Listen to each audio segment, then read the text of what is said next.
Details చూస్తే pending డిఏల విడుదలపై మొద్దు నిద్ర వహిస్తున్న ప్రభుత్వంపై పోరుకు సిద్ధమయ్యారు ఉద్యోగులు. రేపు ఇందిరా పార్క్ దగ్గర తెలంగాణ ఎంప్లాయీస్ జేఏసీ ఆధ్వర్యంలో మహాధర్నా చేపట్టనున్నారు. అంతేకాదు 33 జిల్లాల్లో ఏకకాలంలో ఉద్యోగులు ఆందోళనలు నిర్వహించనున్నారు. పీఆర్సీ నివేదికను వెంటనే అమలు చేయడంతో పాటు ఉద్యోగులు పెన్షనర్లకు బకాయి పడ్డ 10,000 కోట్ల పెండింగ్ బిల్లులు తక్షణమే విడుదల చేయాలని డిమాండ్ చేస్తున్నారు. అంతేకాదు సిపిఎస్ రద్దు చేసి ఓపీఎస్ను పునరుద్ధరించాలని ఉద్యోగ సంఘాలు డిమాండ్ చేస్తున్నాయి.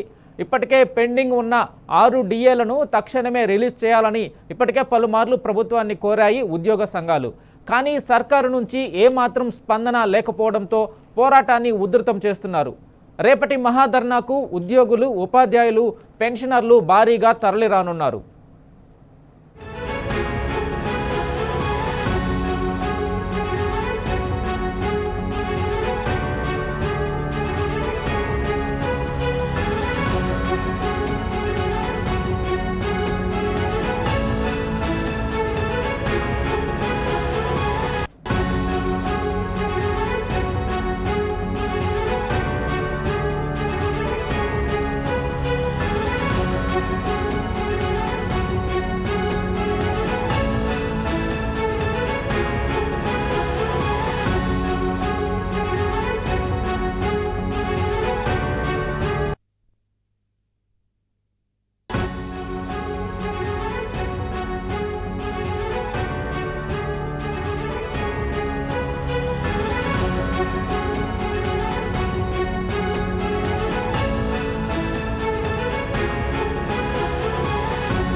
దీనిపై పూర్తి అప్డేట్ మా ప్రతినిధి యాసర్ అందిస్తారు. యాసర్ చెప్పండి, రేపు ఉద్యోగ సంఘాల జేఏసీ ధర్నాకి సంబంధించి అప్డేట్ చెప్పండి. రేవంత్ సర్కార్ తిరగబడుతున్నారు. ఈ అసమర్థత ప్రభుత్వ తీరు నిరసిస్తూ రేపు ఆందోళనలకు ఎంప్లాయీస్ జేఏసీ సిద్ధమైంది. ప్రభుత్వ ఉద్యోగులు చేస్తున్న రేపు ఇందిరా పార్క్ వేదికగా ధర్నా చేస్తున్నారు, ఆందోళన చేపట్టనున్నారు. ప్రభుత్వ ఉద్యోగాల రేపు ధర్నా వేదికగా ప్రభుత్వ తీరునైతే ఉద్యోగులు అయితే ఎండగట్టనున్నారు. ప్రధానంగా దీర్ఘకాలిక డిమాండ్లను ప్రభుత్వం వెంటనే పరిష్కరించాలని డిమాండ్ చేస్తున్నారు.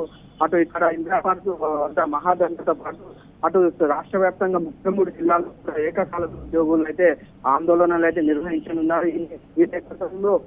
ఈ నేపథ్యంలో ప్రభుత్వ ఉద్యోగుల డిమాండ్ చాలా ఉన్నాయి. కాంగ్రెస్ ప్రభుత్వం వచ్చాక తమ సమస్యలు రెట్టింపు అయ్యాయి, ఏ ఒక్కటి కూడా సమస్య పరిష్కారం కాలేదని ఉద్యోగులు అయితే ఆగ్రహం చేస్తున్నారు.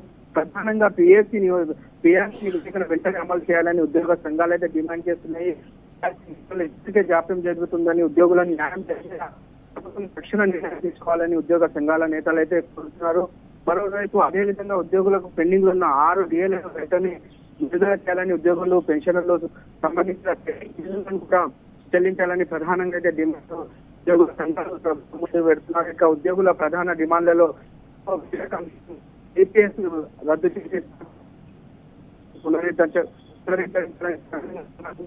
దీనిపై ఉద్యోగ సంఘాలు చాలా కాలంగా ప్రభుత్వంపై ఒత్తిడి తీసుకొస్తున్నాయి. అలాగే ఉద్యోగులు, వారి కుటుంబ సభ్యులు, పెన్షనర్లు ఎదుర్కొంటున్న ఇబ్బందుల్లో దృష్టి పెట్టుకొని పూర్తి స్థాయిలో సమర్థవంతంగా హెల్త్ కార్డులు అమలు చేయాలని ప్రధానంగా హెల్త్ స్కీమ్ అమలు చేయాలని ప్రధానంగా డిమాండ్ చేస్తున్నారు.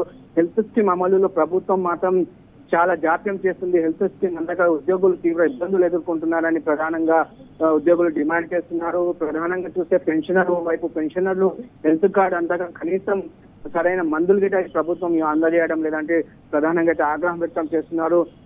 రిటైర్మెంట్ అయి ప్రశాంతంగా ఇంట్లో ఉండాల్సిన వాళ్ళం, కానీ ప్రభుత్వం అనాలోచిత నిర్ణయాలతో మేము ఇవాళ రోడ్డుపైకి వస్తున్నాం, మాకు హెల్త్ పరంగా ఎలాంటి సహాయం ఈ ప్రభుత్వంలో అందడం లేదంటూ ప్రధానంగా అయితే ఆగ్రహం వ్యక్తం చేస్తున్నారు. మరోవైపు ఏదైతే ప్రభుత్వం తమ డిమాండ్లపై సానుకూలంగా స్పందించాలని ప్రభుత్వం వేడుకుంటున్నారు. పరిస్థితి అయితే ముఖ్యంగా ప్రభుత్వంలో కీలక పాత్ర పోషిస్తున్న ఉద్యోగులు ఇలా రోడ్డుపై కూర్చోవాల్సిన పరిస్థితి ఇవాళ కాంగ్రెస్ ప్రభుత్వం తీసుకొచ్చిన ప్రభుత్వ ఉద్యోగులు అయితే ఆరోపిస్తున్న పరిస్థితి ఉంది.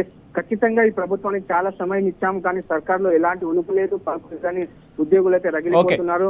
ఎన్నికలకు ముందు ఉద్యోగుల హామీలు ఏవైతే ఉన్నాయో ఏది ఒక్కటి కూడా ఈ ప్రభుత్వం నెరవేర్చడం లేదంటూ ప్రభుత్వంపై నిప్పులు చెరుగుతున్న పరిస్థితి ఉంది. ఇంకా ప్రభుత్వానికి ఇక సమయం ఇచ్చే ప్రసక్తి లేదు.